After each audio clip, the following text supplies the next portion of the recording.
Props and keep the law paid, but here comes the jack of spades.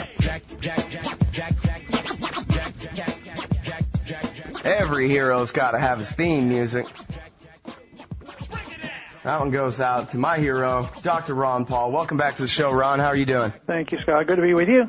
I really mean that, too. You know, I got to tell you, at least over here at the Hate the State estate, we cheer out loud watching the YouTubes of your TV news appearances. It's just great seeing you get up there and teaching these people, especially no matter what the question is, you always bring up war.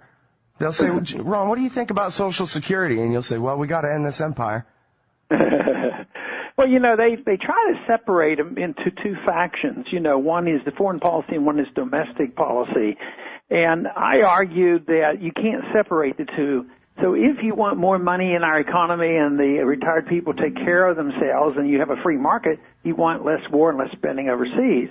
But even in the transitional period, I'm willing to vote against all that operation overseas and hopefully work our way out of our domestic problems, which means that, you know, even the transition, you might be able to get a few converts to come out against the war. The big frustration is that Obama was supposed to help us out on that, and I'm sure the progressive Democrats aren't very happy with him on that issue either.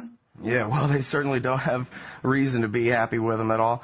So, you know, basically what's happening here with all these TV appearances that you've been doing, you know, it's so cool for those of us who were big fans back in the day when you were sort of underground and, hey, did you know that there's one good congressman and all that? Now it's totally different. Now, you know, you're a household name for everyone in the whole society. Everybody knows you now, and you've been doing, you know, since the beginning of your run for president, the world's greatest speaking tour on behalf of individual liberty and peace, I think probably ever, which, you know, it's got to feel great knowing that you're getting away with continuing to accomplish this on a daily basis. The people on the news keep calling you back because you have an answer for everything that they have to ask, and it really is great. And it seems like, I say all that to set up for a question here. It seems like it's working, at least on the young. And I'm joined here actually in the studio by my friend Nick Hancock, and he's from the Young Americans for Liberty and the Year of Youth, and he was there at CPAC and was part of, I believe, the voting population there that helped put you over the top a couple weekends ago. So welcome, Nick, and did you have a question for Dr. Paul about CPAC and the peace movement here? Yeah, hey, Dr. Paul, I have had the pleasure of meeting you a couple times, once in Los Angeles and then once in D.C. for CPAC. And real quick, I just want to say the youth movement is, if anyone has any doubts, I know Ron doesn't, but for anyone who has any doubts, there are real connections. These are real people with, you know, their hearts really in the movement. And we came together with close bonds and a lot of great memories out of CPAC, and you and just the issues of the world today, I guess, are all together, bringing us together in this perfect storm. But the one thing that's dividing the youth movement a little bit is how to react, or what the commentary is on the relationships with names like Michael Steele or Glenn Beck, or the types of names who came out before who, you know, aren't friendly to a lot of our viewpoints, but then somehow magically they get to change their opinion or come around in for a photo op and swing in and all that. So there's one side of the movement that is yelling heads on a stick, and then the other side of the movement is saying, no, you know, when people realize they make mistakes, or they're growing up, or they're changing their minds, whatever you want to call it,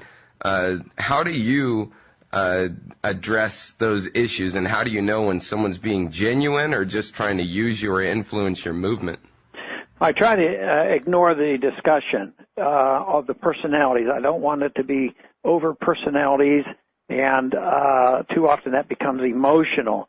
So I don't go out of my way if they mention somebody's name and say, do you think they're trying to come in and take over? They may well be. I don't want that to be the issue. I think the only issue should be is what we believe in. And I see my responsibility as setting a record, not only saying the right things, but voting the right way. I purposely avoided the best I could from ever mentioning George Bush's name when he was president, although I was opposed to his foreign policy and his, of course, domestic policy when it came to Patriot Act and other surveillance activities that he was participating in, that I didn't want to have to both get, take care of the emotional attachment to George Bush, especially since he was in Texas, and I didn't want to make it a personality thing. And issue. I think it's you can win more battles if you stay in the realm of the ideas. The only problem with it is in the media they always want confrontation. They're always stirring it up, and I do get some of these interviews mainly because I will oppose the conventional wisdom of both Democrats and Republicans, but especially the Republicans. If it's a progressive state program, they might want to use it just to say, see, these Republicans don't know what they're talking about. Ron Paul says this. And I know what they're trying to do, but I really try to stay away from it. I don't want to have the job of not only promoting the ideas I believe in, and then I have to discredit the people who are in opposition when there's an emotional attachment. I try to avoid that the best I can. Well, it seems, Dr. Paul, like the real split on the right is over war, and the positions are really being solidified. It's funny because I know that you're almost alone in the House of Representatives, but, ideologically out here in the world, where you have this whole Tea Party movement going on, and as you said, progressives who already are getting over Barack Obama after, his expansion of the wars and so forth. I wonder, do you think it's possible that Nick and the Year of Youth types can actually help you? Is it an attainable goal, really, to kind of, to get the right wing to be anti-interventionist? I mean, it is Obama's war now, right? Yeah. What's to like about that? Well, I think one of the reasons why I did well in the election was it was no longer me confronting George Bush, and it was Obama's war, so this should soften the position of the conservatives. The conservative Republicans were positively opposed to Clinton's war in Bosnia, which, was an interventionist war. So I think there's reason to hope they'll do better, not maybe for a perfect reason, only because they're out of power right now. But next week is a very good chance that there's a group of us have gotten together, along with Dennis Kucinich and some other Democrats, and we've introduced a resolution challenging the war in Afghanistan based on the War Power Resolution. And Dennis has been promised by the leadership that we're going to have a 3-hour debate on Afghanistan.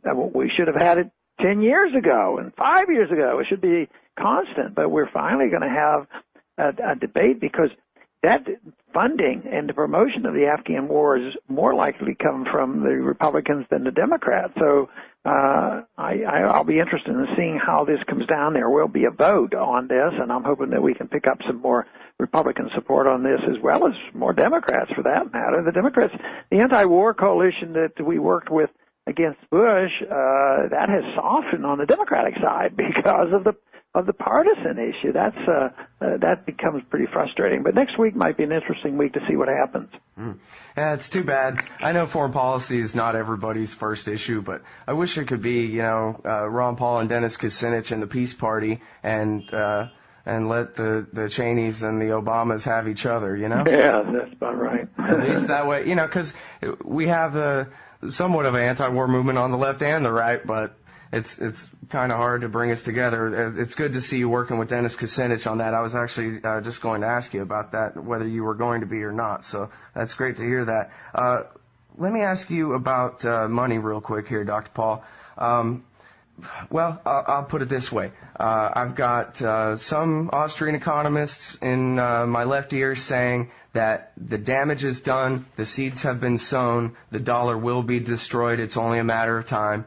And then I have a word of caution that comes from a few different places, but most importantly to me from the great Robert Higgs at the Independent Institute, who says, well, they know that they're between a rock and a hard place, and they will jack up interest rates through the roof before they let the dollar be completely destroyed, and they will find a way out of this.